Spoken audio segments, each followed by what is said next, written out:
Hello and welcome to this episode of Rima's Advocacy podcast, where we look at advocacy in contemporary Singapore and dive into how people and communities make things happen around the things that they care about. So we are so glad to have you join us today. As per usual, a bit of background for our podcast.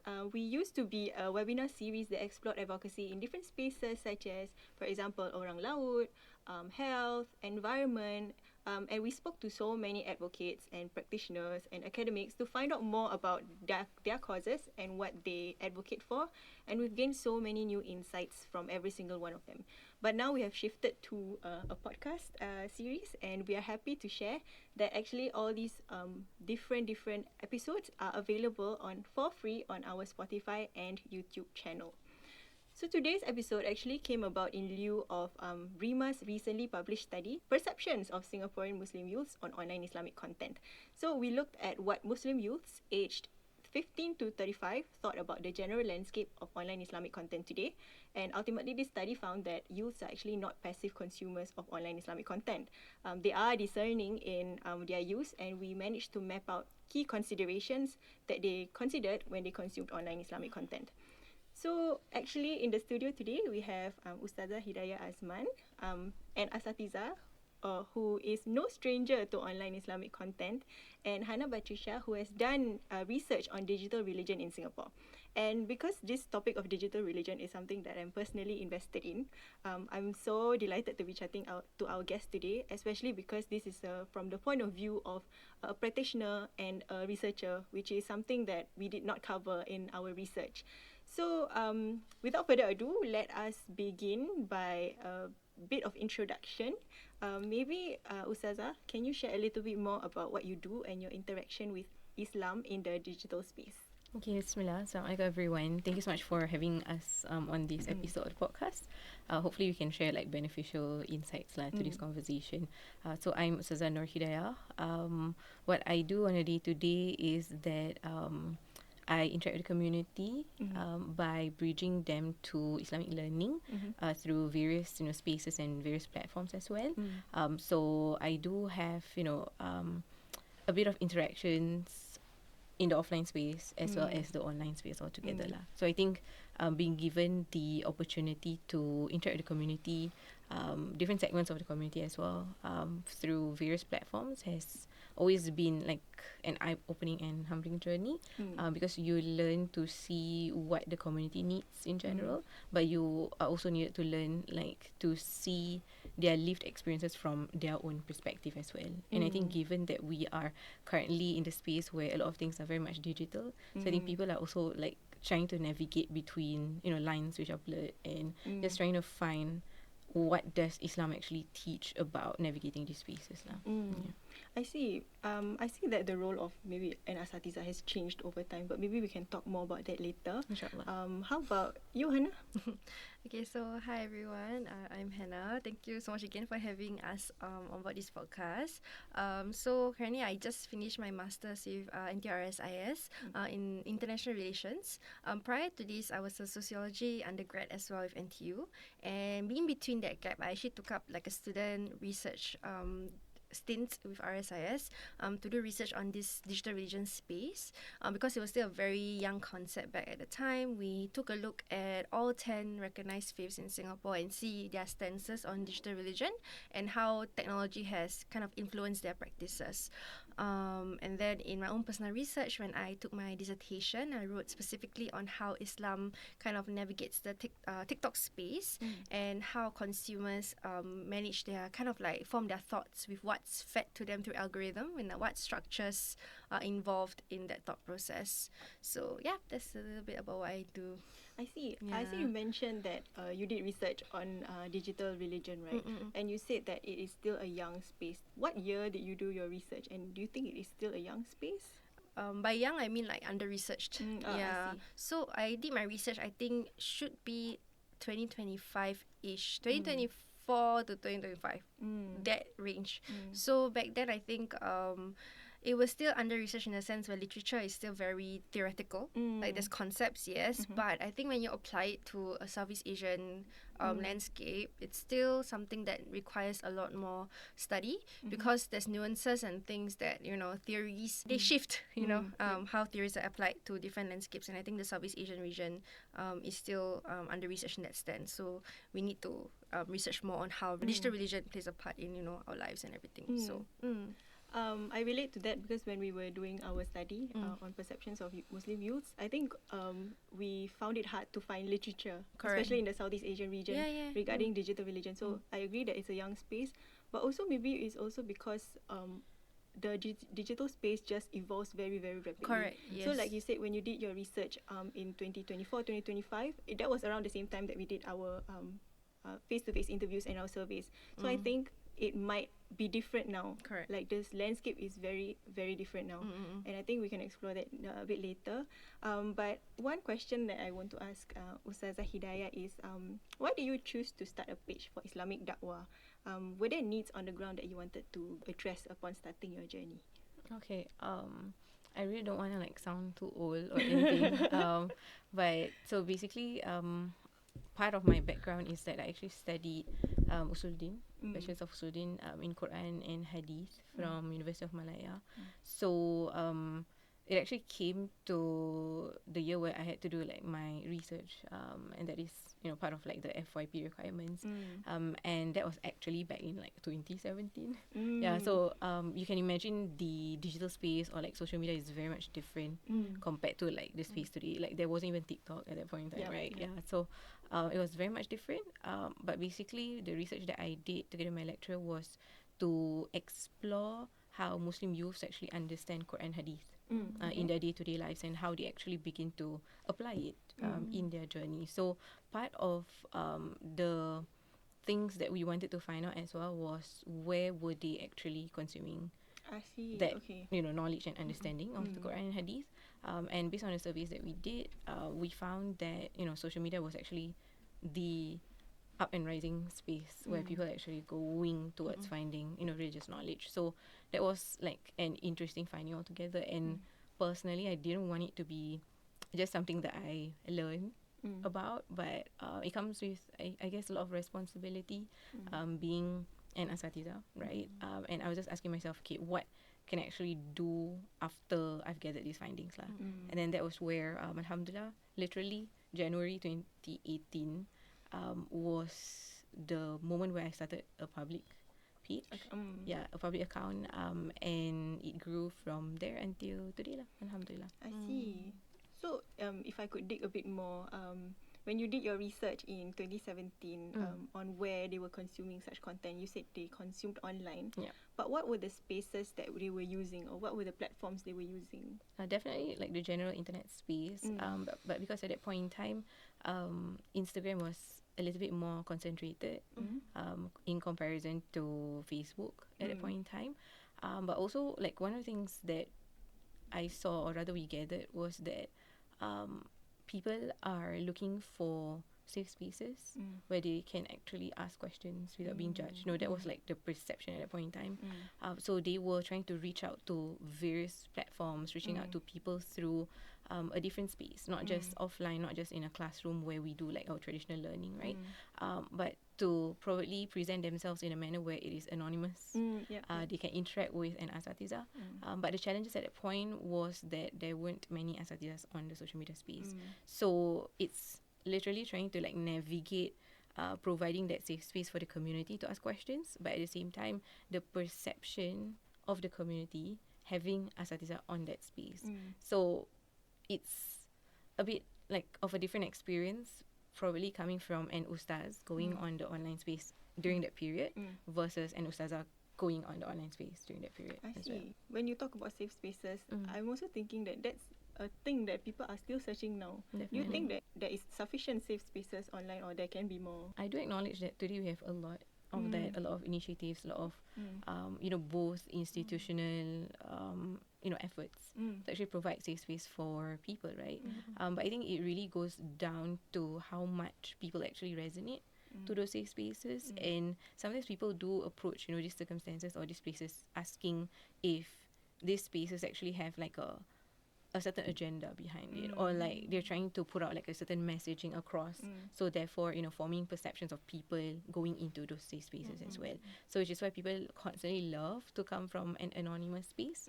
But at the same time, part of the journey of, you know, providing religious guidance and Islamic learning is the whole concept of context lah, right? So when a person is really coming from an anonymous space, we really need to like dig deeper into their context. Like they might be asking like this question, but the more you learn about the person, right, it's actually about something else altogether.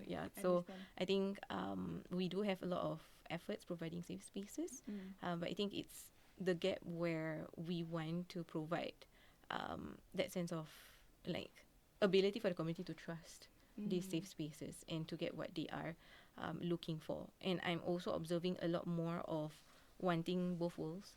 Like for instance, they need input in terms of their mental health, but they also want it to be guided from like the Islamic perspective.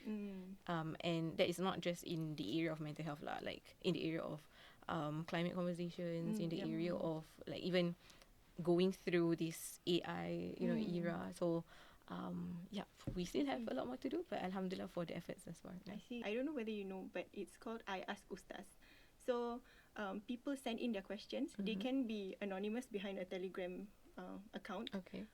But they send in their questions, and it can be about anything about Islam. I think when someone asks a question, if other people relate, then they would also be able to benefit from that question. The anonymity really helps in the notion of safe space. Interestingly, like I don't think that it's too new like of a concept. Like a couple of years ago, I think one of our local mosques actually provided that service, but it is literally through their mosque website lah, right? So people actually send in questions, but I'm also not sure if you have heard of My Safe Space SG. So it's also a platform where myself and a couple of asatizahs are engaged to like hop online, like in a chat, attending to anonymous questions, but the person will be in the portal as well. So it's like, you know, you're WhatsApping a friend, but literally you're chatting with an anonymous member of the community and to actually answer questions. So, Hannah, why was digital religion the main focus of your publication, mapping the digital landscape of Singapore? Okay, so honestly, it was never something that I liked since I was young. Like, oh, I grew up, you know, technology. It was actually just an idea that like one of my in charge was like, hey Hannah, we want to research on this topic. Let's see what you can find. So I went on the depths of internet, and then that's when I saw that it was really very limited. You know, I think the research at that point was just theories, like, you know, technological theories, religion online and stuff. And then there was little to no research on the landscape in Singapore specifically, what more Southeast Asia. So I think we just wanted to get a toe in to like understanding in the first place, because there's no research. So how do we understand? We have to understand the what first, then we can go into the why and everything and the how, right? So we went to like the what, which is to understand the different faiths, which is we have 10 faiths. So we went through each faith to see first of all what they believe in, and then what are their views towards technology, and how do they couple their faith, if possible, with technology, and how do they see their faith's relationship with technology as it continues to develop. Do they want to shy away from it? Do they want to continue to use it to their advantage? Because some faiths believe in the idea of spreading their faith, while some faiths see it's like, oh no, I don't really, you know, technology is not really the best right now. So that's the kind of thing the school was interested in at that point in time. So that's where we kind of kickstarted the research, and then we interviewed a few, you know, community members of each faith. So we got representatives from each faith to share their thoughts. And then I also did like a bit of data collection of like kind of like stocking out all the different like social media platforms and everything. So yeah, that's how I got into digital religion. And then I wrote about it in my dissertation also, because I actually found it quite interesting. Then the personal interest started to come in. From your research, right, what was like one of the more interesting findings about Islam in the local digital space, if you could share? I think what was very interesting was that the first thing that I heard was not that, oh, technology is dangerous, technology is like a bad place, because that's what we hear nowadays, you know, like screen time for kids, no, this one no, cannot know, all this parent control. But actually when I spoke to the community members of the Islam community, right, they were like, oh, you know, we preach a lot about seeking knowledge. It's, you know, it's a big pillar to us. Technology is a form of new knowledge, so it's something that we should embrace. Of course, embrace properly and with the proper, you know, ethics taken. So I think that was what is surprising, because a value, you know, what values the kind of religion or the faith believes in kind of like also works in line with what's kind of there. So since Islam preaches a lot about, seeking knowledge, then technology, they see it as like, oh, it's a new knowledge. Let's find out what it is about. Let's see what we can work with it, to kind of like benefit us. So I think that was an interesting thing that I saw. It was not like straight away like, oh no, like, we need to stop using internet. It's dangerous. I mean, yes, it is. But it's the fact that they saw it with like benefits. It was quite refreshing to hear that actually has benefited us quite a lot as well. Yeah. So, from your experiences, actually, do you observe the gradual shift of the community moving past seeking religious knowledge from traditional spaces? Okay, so when we speak about that shift, right, of course we do see that because there's a lot of hybrid classes. So you don't just have the opportunity to attend classes physically, right, but you can also join it online, and I think that comes with a lot of convenience, and then you can actually reach out to segments of the community who don't always have the luxury of time to be physically present in classes. So I think that's like a good shift that is actually happening. I do see that outreach on the digital space is actually something that is pretty much valuable because it opens up the door towards people's curiosities. It's an opportunity to like, hey, I saw this on TikTok, for instance, and I think I'm interested in this topic. But of course, the challenges it comes with, how do we then, translate that interest and that curiosity into the physical space? And I really liken this whole thing similarly to, how our journeys with like healthcare. So like when you have like a wound on your hand, right? And then when a wound happens, you would, put on something like a band-aid, or utilize essentially a first aid. But when you like really want like proper healing, proper intervention, then you will need to like consult a doctor. You would need to go to like the hospital, right, or rather the clinic. So when we take a look at knowledge in this digital space, I feel that it's right to view it in that lens as well. That when you come across like reels, short form content, TikTok, Instagram, it's like that first aid, but you don't actually utilize that first aid to heal all parts of yourself. And what's also interesting is that currently, together with Al-Qura Academy, I'm teaching this whole like essentials program on the idiocy paradox. So we cover a couple of things basically from like the Quran and the Hadith, but we also take learning points from the work of this researcher, this individual by the name of Hazrizal Abdul Jamil.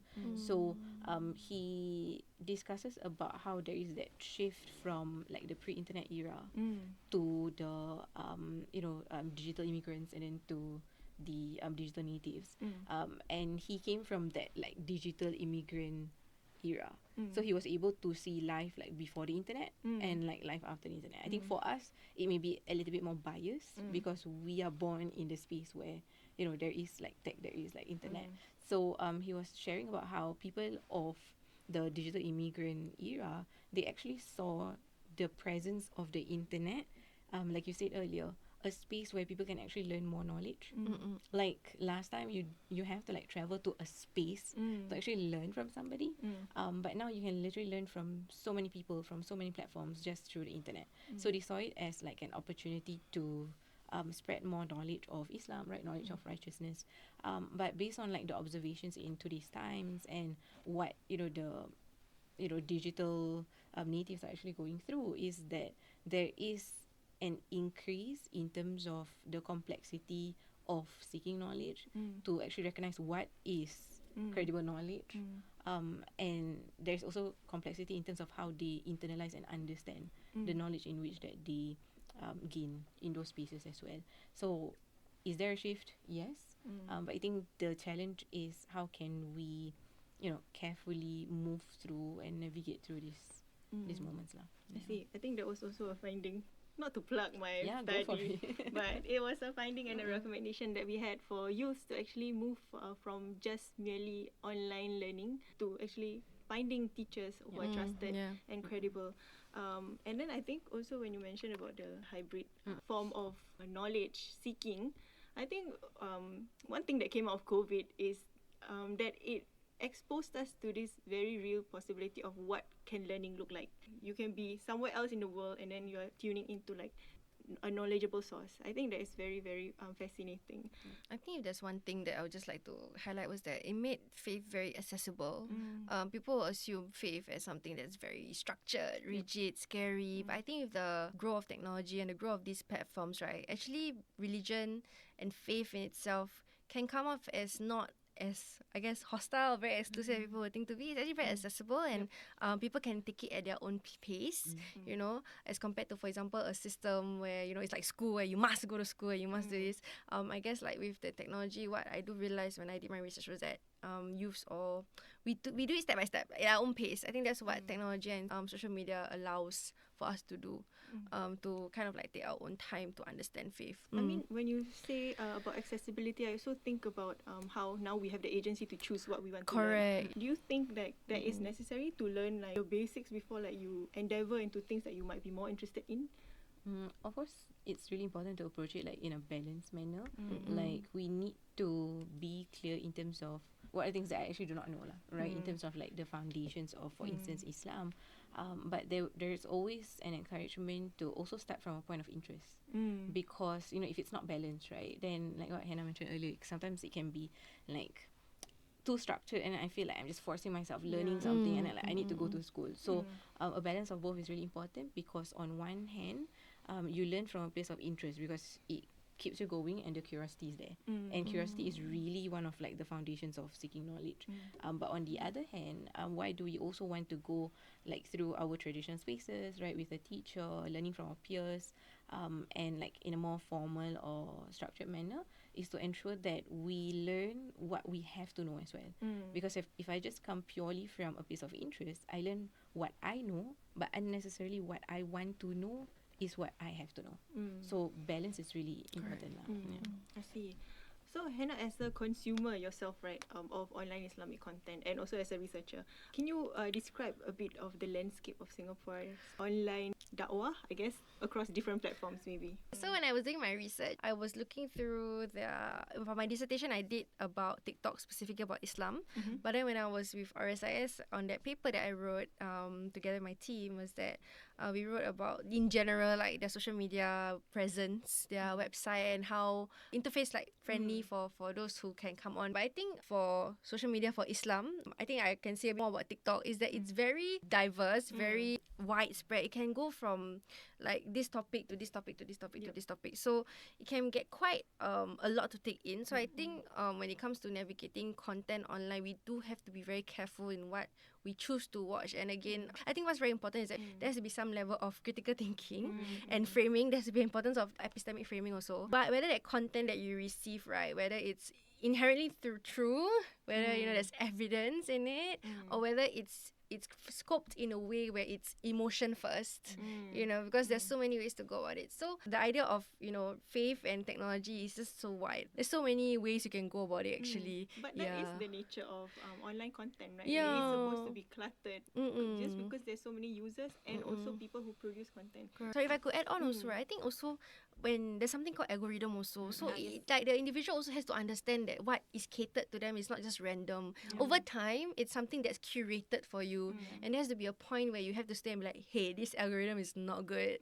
But sometimes we tend to forget that because we don't expect every consumer to be that kind of like, yes, this is bad algorithm, change algorithm. We also don't know how algorithms work. It's a secret to the companies, right? So I think that's another space that, you know, needs more attention to. We have to realize that the spaces that is there on social media is curated, is to an extent built for us based on what the company or the whatever language model they use assumes that we are interested in. So as a consumer, you also have to be careful. Like, for example, recently you've been watching like a lot of, like, I mean, we all know, we use TikTok. For example, one day you want to research on like cooking, and then you just watch like 5 cooking videos in a row. Then suddenly the language model's like, hey, like, let me give you like 20 more chefs. When you're like, wait, no, I'm actually not interested, just for a while. So it's those type of things that we tend to overlook, but it's actually very, very important. And another thing about algorithms is also it changes every once in a while. So Yeah. even like if you think that you have grasped like Correct, what yes, the algorithm yes, is trying to tell you, it might change like a month later or a week later. How about Ustazah? Can you describe the landscape of Singapore's online dakwah? Alhamdulillah, I think at this point it's pretty much concentrated. Like you go into the digital space, you see a lot of people, a lot of things. You see independent asatizah like myself. You see institutions, right, organizations. You see mosques as well. You see independent creators. You see, book communities. Yeah, also, yes, right. yes, The things yes. that you do on the offline space is now actually now on the online space as well. So it's pretty much a lot. But I think I do want to invite all of us to grow an appreciation for that, because every contributor to this space, they have their own segments of the community that they actually reach and touch. And the reality is, one creator cannot do everything. One organization also cannot do everything. Like how when we spoke about research, we can't also research on every single Yes, thing, right? correct. So it's to recognize that everyone, as much as they have a role to play, as much as they also have their own responsibilities, at the same time, we are all really contributing for, hopefully lah, right, the greater good of the community. And I think sometimes, I guess as users, what we like to do is we like to point out what this organization is doing, what they are not doing. But again, no one can do everything, and we need each other lah. I think it also points to the role of asatizah has changed. It feels like when I was doing this research, they want asatizahs to just do everything. They want asatizahs to be versed in mental health. They want asatizahs to touch on social issues. So everyone has their own specializations. Correct. But I think this increasing perception, or rather demand, it's not actually new. Like if you were to ask our more senior asatizahs, like before the online space, that was also still the expectation of an asatizah. Like you are our teacher, but you are also our counselor, and then, like you are also someone who can guide me towards like my korban needs, for instance. Now I'm a shepherd, like we are a lot of things, mashallah. But I think when now we are on the digital space, a lot of things are much more apparent.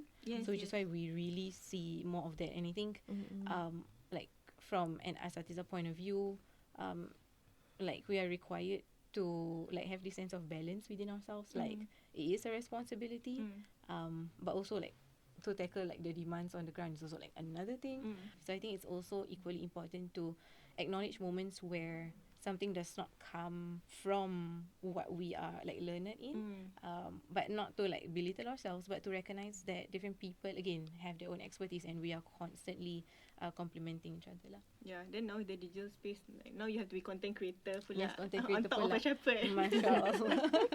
Alhamdulillah. I see. Okay. What do you think are some of the challenges that have risen from these developments in the online space? I like to view like challenges as as equal as opportunities.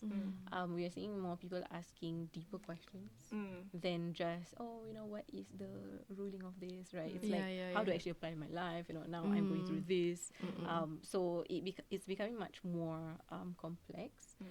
Why do I say it's a challenge? Because I guess from like the asatizah point of view, we need to be much more equipped, and it is an opportunity because it is like a healthy sign, seeing that people are actually engaging in Islamic knowledge. People are actually returning back to their faith and constantly being in a space where they are aware that they are also a Muslim on this journey. But I think what's a little bit more challenging is trying to navigate this space. Like it's already challenging from like the user end to navigate like Islam on the social media, the digital space, like and then for like an asatizah POV, it's like to understand what's going on for them, so that it can make sense for us, so that we can also attend to them accordingly.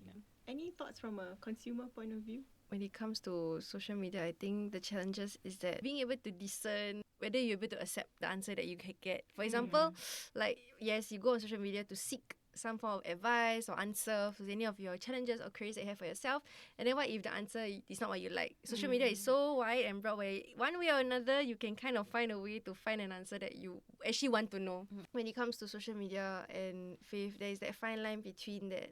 Okay, there are some things that you have to accept that this is how it is, but then there are the dangers of, finding ways to kind of skew the way of how it's taught that can kind of suit what you actually want to kind of, fulfill your kind of idea. Oh, actually, yeah, I knew it. This is how it's supposed to be. So those kind of like nuances in terms of understanding and belief, self-motivations versus what's being taught by the faith kind of thing. So that's a challenge that can come up. Yeah. I actually echo what Hannah mentioned about that, because I guess the opportunity lies in the constant accessibility of Yeah. the information. Yeah. But the challenge then comes in whether there is depth Yeah. in that. And Yeah. essentially, if we like probably approach these digital spaces from a point of like our interests or like our desires, right? Or really based on a moment where we are emotionally charged. Correct. So we correct. would Yeah. definitely want to find something that fits our narrative. Correct. And then there is the part where we struggle to accept probably certain truths that might not actually align with what we are looking for. Yeah. That said, you recently published a book. Yes, Congratulations. Thank I you. saw that there has been a few engagements with, for example, Wardah. What do you feel are the differences when you spread, for example, dakwah through physical means as compared to making online content? Is it less fun?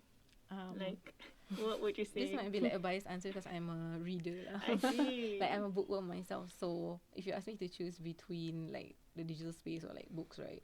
Of course, I would do books. Someone recently asked me what would you do 24 hours if during that 24 hours there's no internet. And so I'll just bury myself, in like piles of books. correct. So that might be different for another person who might not be so into books. But I think if we were to put like side by side between like social media as well as the journey of books, I feel like they are both essential in the journey of seeking knowledge, at least in these times. But they present like different mediums and different entry points as well. So you can imagine like how I mentioned earlier, where social media could be like the first touch point with a person learning about Correct. Islam, right? You can liken that similarly to you planting a seed. So that seed is really their curiosity, but really the act of sowing the seed, the act of like slowing down, reflecting, it comes up a lot when you're with books. Because books really help you to like sit down, not be constantly engaged with the 1001 notifications that come up for you, right? Like when you go to your phones and you just wanted to check your email, but you will check all of the other apps but your email, right? So we are constantly like distracted in that sense, but books actually provide us those opportunities. But at the same time, like reading a book in this era is like a separate conversation altogether. Like not many people are still interested in reading. So what I have been doing is that I've been also sharing my interest of books on the social media space. So it allows me to like connect with another person who likes to read books, and eventually inviting them to actually read books outside of the digital space. Alhamdulillah. Yeah, I think now there's like this rise of like book clubs, even outside Yeah. of, for example, Yeah. the Islamic space. Yeah. A lot of book clubs by celebrities also. Like I know Dua Lipa, for example. She does a lot of. She has like this, I don't know, company called Service 95, and then she talks about books. I think that it manages to get people to be reading actually, and because like somebody influential is doing it. Another question that I have would be, do you think it's important for local Islamic content to engage in contemporary issues which are often difficult topics? My research is more towards relevance. Like, will the faith engaging in such topics come out as, oh, okay, this faith talks about it, they're relevant now. So some faiths have certain, I guess, misunderstandings that they're very backward, they're very traditional, right? So kind of talking about topics that are contemporary and complex can come up as, hey, actually, oh, since this faith is talking about it, oh, they're relevant now, they're updated, they know what's going on right now. So I think, I don't know if it's important. I feel that it's something that we should really be careful about, because attempting to navigate that requires a lot of nuance. Is it a gender issue? And if it's a gender issue, who's talking about it? So there has to be so many. I'm thinking more towards the steps towards getting there in the first place, because it's very, very hard, But whether it's important, I think to maintain relevancy, maybe. But I wouldn't say it's like the core, to always be, oh, we have to say something about it, or be the first, or be always there. I think processing it and understanding it and then coming out as a community together is more important. Do you echo the same sentiments or? Definitely on like the topic of relevance, right? But I think for my thought process, it will be like coming from like an asatizah point of view. And I think what we clearly understand from our teachings in Islam is that they constantly provide us with guidance, especially in changing times, in challenging times, unprecedented times. But the reality is not everyone has access to that knowledge. So when discussing about, for instance, should asatizahs discuss contemporary issues in the digital space, of course there is a need, because if asatizahs are not answering contemporary issues or questions, then definitely there's going to be another voice or a different voice that will answer those questions. And the reality is not all voices are actually rooted in Islamic knowledge. Not all voices are actually rooted in the intention to care for the community. Sometimes it might come from like, personal intentions, right? Or personal agendas. So but on that front as well, it is, I guess, for asatizahs to like, okay, I acknowledge we have a lot already lah to do, right? Like we mentioned how we are also shepherd and stuff, right? But yeah, it comes with the responsibility of learning more about these contemporary issues as well, so that we can actually address them. Because if you take a look at like the community right now, they are also asking those questions, right? And how can we actually not just supply the answers, but actually give them an invitation that, okay, this is your point of interest, right? Can you actually tread on a path of seeking knowledge to gain clarity on that? Because what I observe on the digital space right now, it's all about, okay, I have a question, I want the solution. But actually, the journey of seeking knowledge is a process. Growth in itself is a process. It will take time. But I think we are struggling with that as well.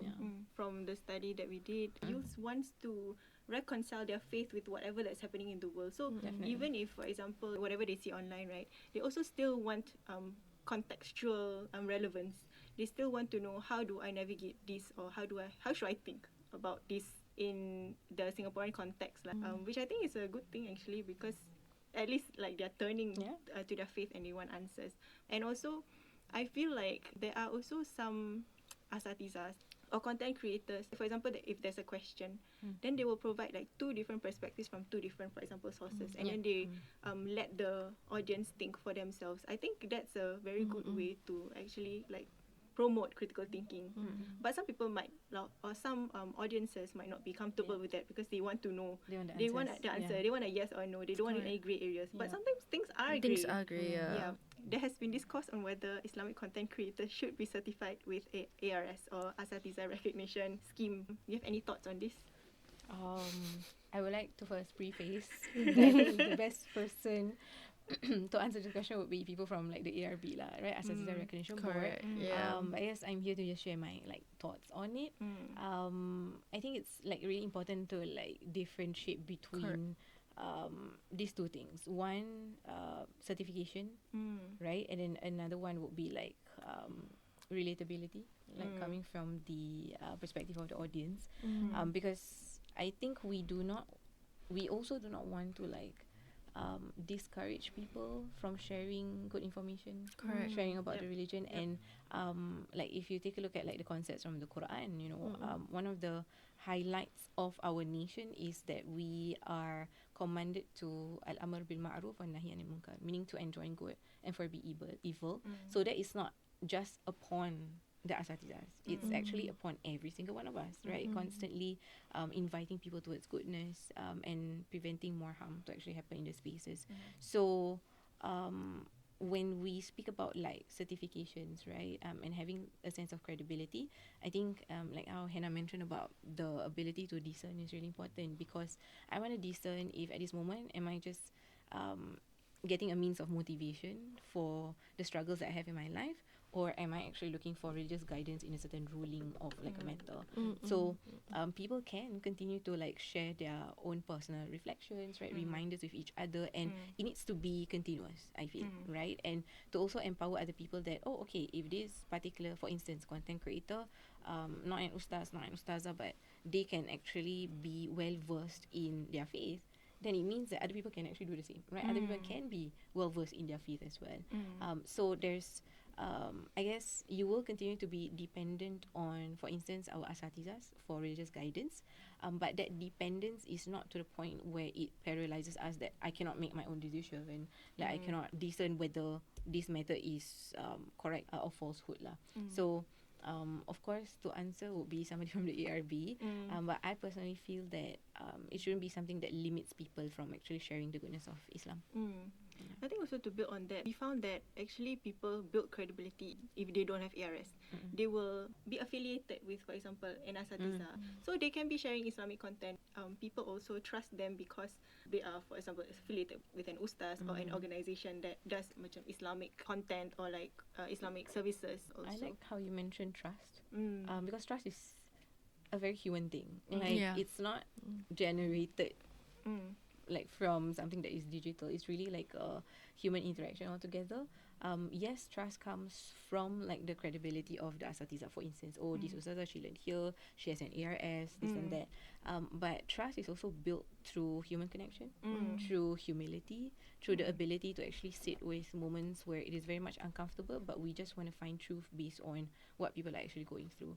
So I feel it needs to be like a balance of both, but not negating the importance of ensuring that our sources are coming from the right places. I think what I can observe is that the blinds are very blurred, I think, now. You can either look at certification as a form of credibility, or to some people, it's, this person has so many followers, this person has a lot of people, you know, a lot of companies, a lot of schools collaborating, bringing them on to talk. So the idea of credibility and trust and everything, there's so many factors, and I think at the end of the day, it boils down to you as an individual.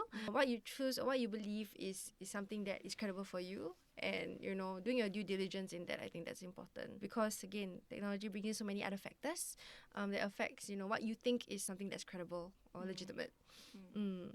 We also know that short-form content fits easily into daily life and long-form content often has less reach. As a content creator, how do you navigate through these spectrums of content creation? I know you are on both spectrums. You have produced a book, but also you produce online content. I think that's definitely challenging. Like, even when it comes to writing, you know, when you write a book, right, you just write as much as you want, right? And then the editor will help you, you know, piecing the puzzle pieces together. But when, for instance, if I want to, like, write a reflective piece on the social media, example, Instagram, right, I will write until it says I've reached my max capacity of the captions, right? I think it's up to 2,200, not words or characters. Yeah, characters. I like how you know it. Yeah, that's why I love how you know it. But of course, there are many other ways where we use visuals, right? But I think it's important to recognize that different people consume knowledge and content differently. So it's to recognize that, okay, if I am doing my short forms, then it will reach out to a certain group of the audience. And if I'm working on the long form, then it's going to be a certain kind of audience. Like, the reality is not all messages can be fit into 60 seconds, right? And what's also interesting is that we have like long form content or like classes that are live streamed, for instance, and then we like take a 60-second clip from that class. So that comes with a lot of challenges because it might be out of context, for instance, or people feel that 60 seconds is only enough to learn what they need to know. It's not about can I fit all the messaging in 60 seconds, but what do I want people to do after watching this 60 seconds video. So it's more about inviting people to actually take action rather than just being, you know, passive consumers and just listening to the 60 seconds that they are watching. So from the perspective of like a consumer or an academic, how do you see these two different forms accommodating each other? I think the short form content can definitely be a gateway to seek long form content, because I don't deny the importance of space, the importance of going back to, you know, the theories, you know, the readings and everything. So I think those two can definitely work together in a sense where the short form content does have the highlights, but it can act as a kind of like a hook or kind of like a, hey, like this is beneficial, right? But you need to be there to understand the full context. I think with short form content, it is very helpful in a sense to, you know, it keeps their attention span by everything, but it has to give them the drive to want to seek more out of that and not just, okay, that's it, that's all I need to know. Because I do agree that you cannot fit everything in 60 seconds, especially when it's something so personal like faith, issues, you know, contemporary issues, political issues, all this cannot just in one reel can answer all your questions, right? You have to accept the fact that you have to go back to the books, go and sit in a class, talk to somebody, talk to a practitioner, talk to an expert. So that is how I believe that it should be. I feel like that should be the way. This short form should go longer, I feel, rather than, you know, we should just keep cutting things down. I understand our attention spans are quite bad also. We can't blame ourselves. Our attention span is quite bad, especially in a society that everything is so fast paced. But we do have to, sometimes things take time. We have to slow down and process things, especially when it comes to topics that like what I said, are very sensitive, very personal. The more we need to take our time with it. Yeah. So that's why I believe how those two can kind of marry each other in that way. Our study found that local online dakwah is characterized by its feel-good content. And there are also regional studies that also point to like this kind of soft dakwah being tailored for women. Would you say that male and female audiences consume online content differently based on your observations? I think like the closest observation that I have is like from my parents. Mm. I like how like my dad would like love to listen to like someone who like when you listen to them, it's as if you are being scolded right, by the people, right? Like very like hardcore. And then there's my mom. She likes something that is like just calming and then like soothing and then like you don't have to scold me, you know. I just want to learn Islam, for instance. Yeah, but I think you know, when we speak about people consuming content or like religious content, I think it's important to recognize that people are actually coming from different parts of their life and different seasons of their life. Whether you are like a man or a woman, both can actually go through moments of grief. Both can actually go through moments where they are navigating their identity, for instance. So it's not really like a gender thing per se, but it's really meeting people where they are at in that particular season of life.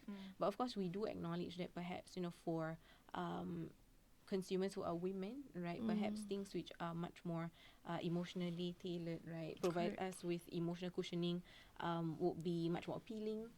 Storytelling would be much more appealing. And then meanwhile, probably, again, not to overgeneralize, but to recognize that the majority of, for instance, men who are consumers on the digital space, they would prefer things which are direct, things which are, you know, structured, framework. You give me a solution, right, to the questions that I actually have. So we acknowledge that, you know, people come from similar spaces, right, and perhaps the way they consume is slightly different. But I think the feel-good content is equally important. Because what feel-good content does to us is that it helps us become hopeful people. And the concept of hope in itself is really the center of Islam as well.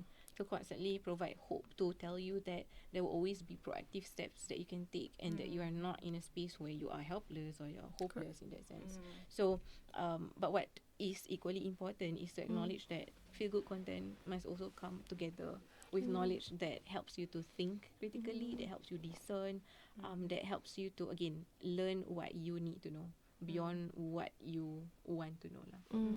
But I like the point about how you say it helps us be more hopeful people in today's context. I think that's very required of people. So Islam's approach is always like, even when we talk about hope, like if you feel like it's like very fluffy, Islam invites us to balance, you know, balance hope with accountability, balance practicing mercy with justice, you know. So it's always a balancing act. But if you find yourself probably just being sucked into just one aspect of things, then perhaps that is where we need to begin to balance it out with other contents that can approach it in a balanced manner, inshallah.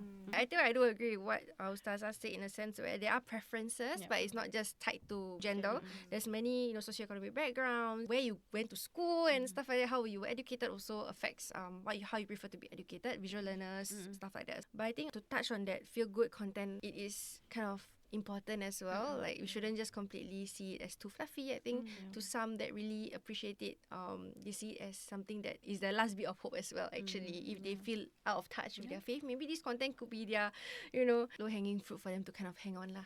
Do you think digital Islam is producing a more informed Muslim public? In many ways, yes, because like on the digital space, like comparing to probably our grandfathers or grandmothers' time, right? They do not have like access to a lot of things that we have. Yeah. So it does give us that opportunity to like have like a bigger world view, for instance, because we have access to all of these things, right? Lectures, books, opportunities to actually learn more about our religion. But I think it really just, you know, goes back down to be able to differentiate between what is required for us to know and how does it actually help us to become Muslims who actually think, you know, Muslims who actually discern. I do think that we are also losing out on a lot of human skills or soft skills. Like I can be someone who, if you ask a question, okay, I can tell you 10 facts about this thing because I read it on social media, for instance. But I might not necessarily be the same person who can actually be patient in my circumstances. Be patient with growth, being able to connect with people with a lot of empathy.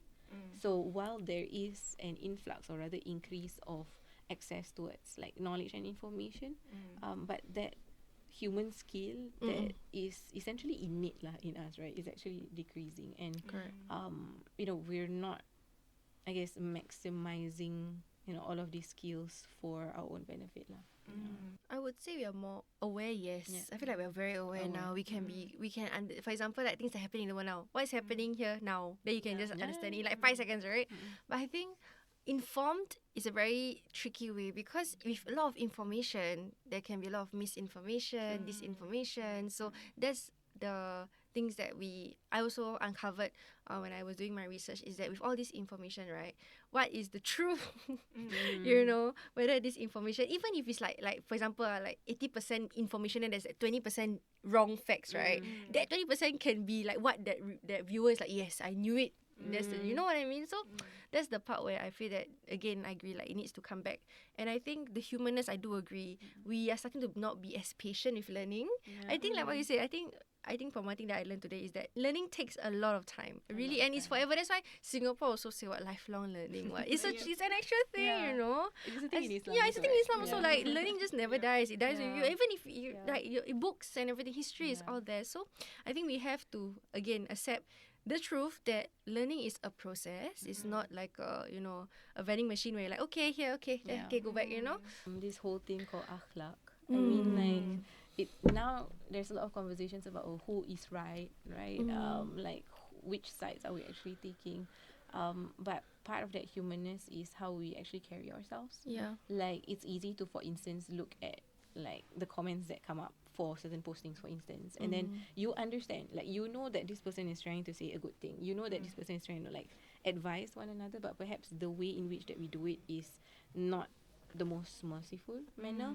Like how are we actually navigating these spaces in the manner and in the etiquettes that our faith actually teaches us? Because yes, we are on this journey of finding what is truthful, but how can we carry proper akhlaq in the way how we actually find that truth, in the way how we advise somebody who is not on the path of truth, for instance, and how can we be humble enough to be corrected, like when perhaps all my life I thought that was the truth, but then now someone comes out and say, hey, actually you are wrong this whole time, and like we need to learn together lah. So I think akhlaq is something that we are losing out as well.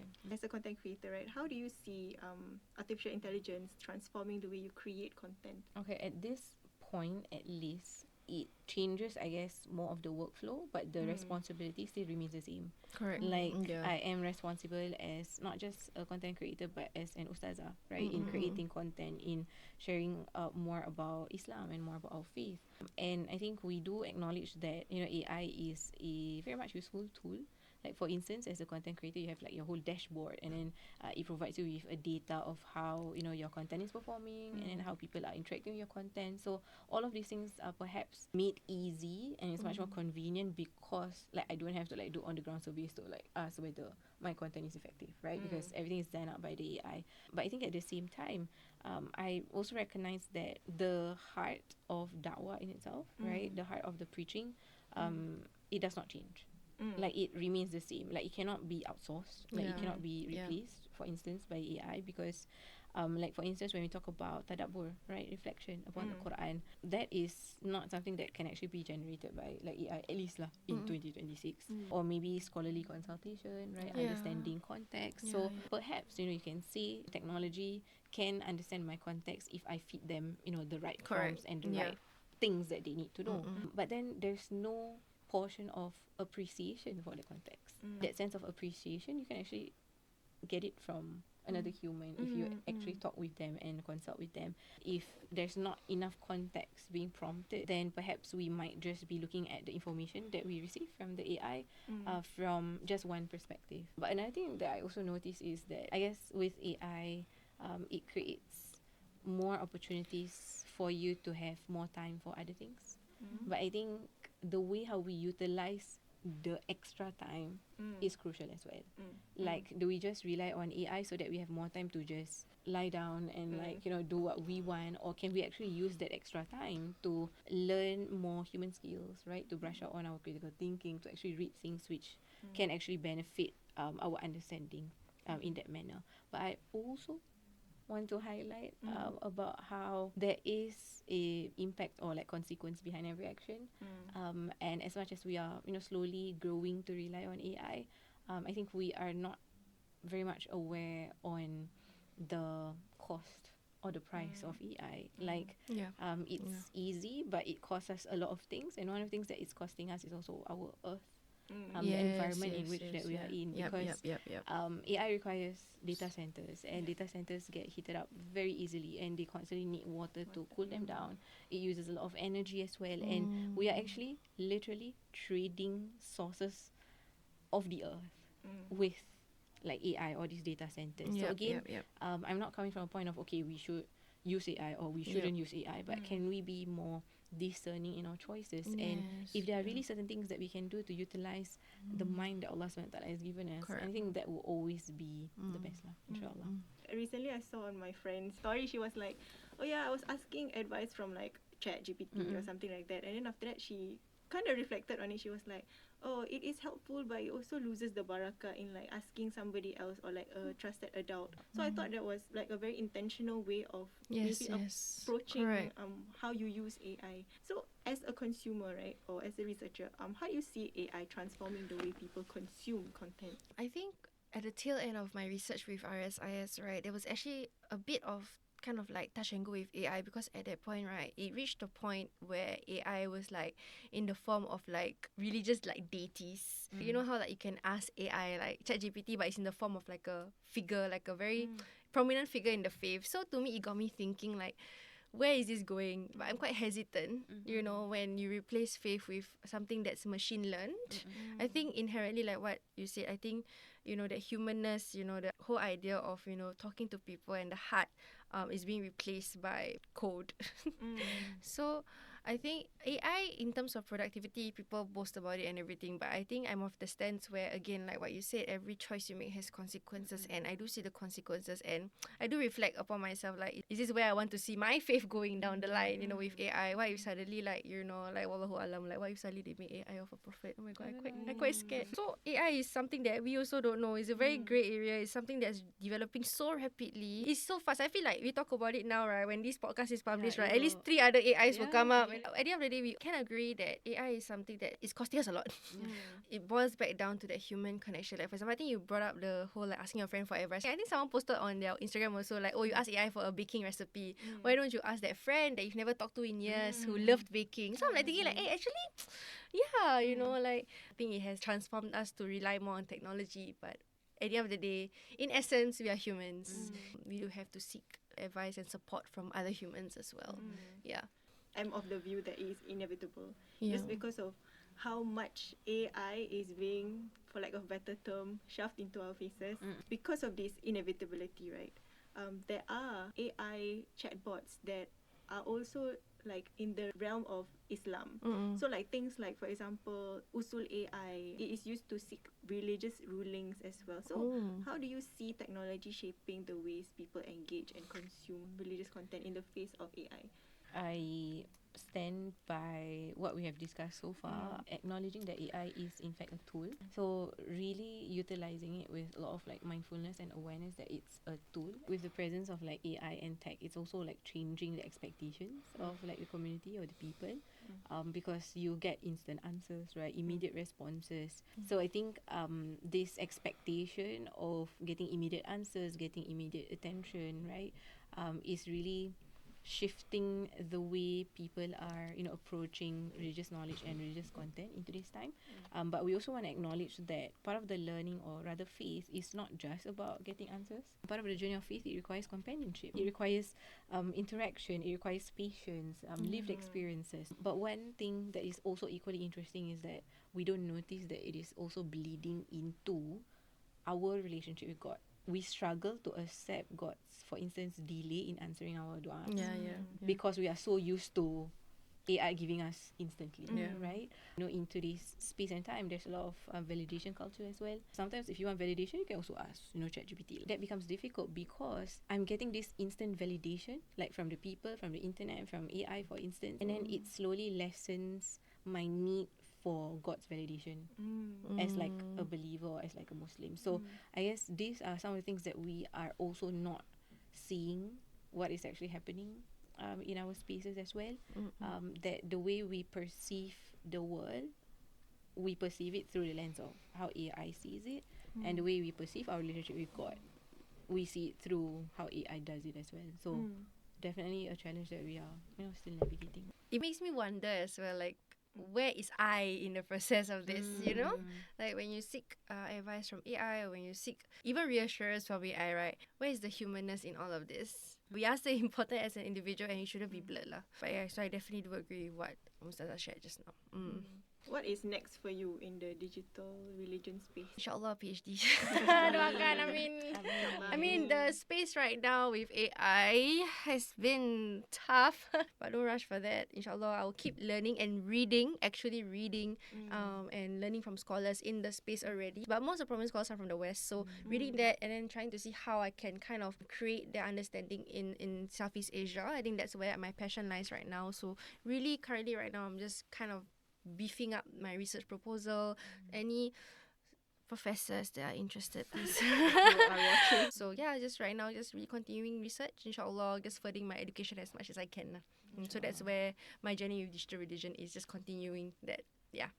I just want to start off by saying, may Allah continue to use you for good, inshallah. Inshallah, ameen. We do need, a lot more, learned Muslims, right? Especially in this space, and because there's a lack in the literature when you want to do research and stuff. So, may Allah always utilize us for good, and especially navigating these ever-changing times. I feel.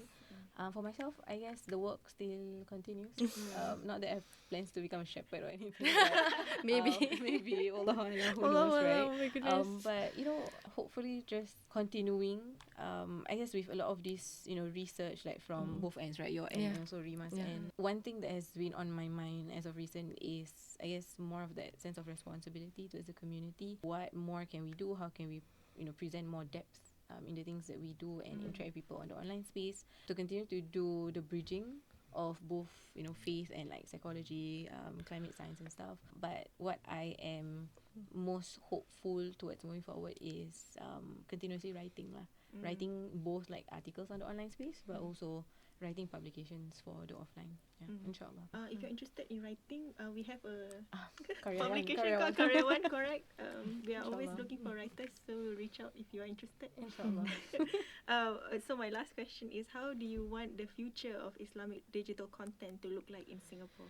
The fact that future is like, it's always ever evolving and ever changing. It's also equally uncertain, right? But I think what I'm getting from today's conversation is that there is a need for like a marriage between authenticity and scholarship, right? The marriage between accessibility and depth as well. So I do hope that we can continue to build whatever ecosystem that we have right now, to invite people towards more depth, to probably change the way we ask our questions as well. To the ones that is actually beneficial for us in both worlds, to be more discerning and verify what we consume. And I feel the act of constantly looking out for each other is equally important. Like sometimes when you're on the digital space, while you are constantly connected, you can't help but to feel lonely at the same time. Correct. And when we talk about things like echo chambers and not knowing what is truthful, if we are able to look out for each other online in the way how we look out for each other offline, I think it's going to be very useful for all of us, inshallah. I think from my research in the digital religion space for over the past year, I think we can definitely afford a bit more empathy in the way we communicate faith. Something that's so something that's so personal and at the core of who we are. Actually, we should definitely have a bit more empathy in how we curate, how we respond, and how we navigate it. We should not be quick to assume that one person is a certain way because they don't like the same content creator that you like, that kind of thing. And also, when you approach a content, make sure you have a questions that you ask yourself to reflect on that content rather than take whatever you have as is. So I think that's how I hope the future of, Islamic digital content goes, is that yes, it's rooted in tech, but at the end of the day, the core of it is still human values that we are raised with. Yeah, inshallah. I see. Thank you so much. Those are all my questions actually. Thank you for lasting through this whole podcast. I think I gained a lot of new insights and I think perspective from an asatizah and also a researcher and also as a consumer. I think from this conversation I learned that the digital space encompasses a lot of things. Yeah. Like it's not just social media that we look at, and also like when we mentioned about AI, I think those are very ever evolving, and this is a space that we should take note of actually and develop further. And also the fact that online Islamic content, be it from whatever source, also blends into the offline space, because even if we are users of the online space, we are still human. We are living in the real world. So whatever that we do online also impacts how we think offline. The fact that we seek a lot of knowledge from online sources also impacts how we act as humans in the real world. So thank you so much for the conversation. I hope that our listeners have gained a lot of insight from our conversation today, and I hope that you continue asking more questions and be curious about this space and how it affects you and the community. I think there is so much potential for further research or further conversations about this topic, and we shouldn't stop here lah. So thank you so much for joining us today, and we'll see you in the next one, inshallah. Inshallah. Bye.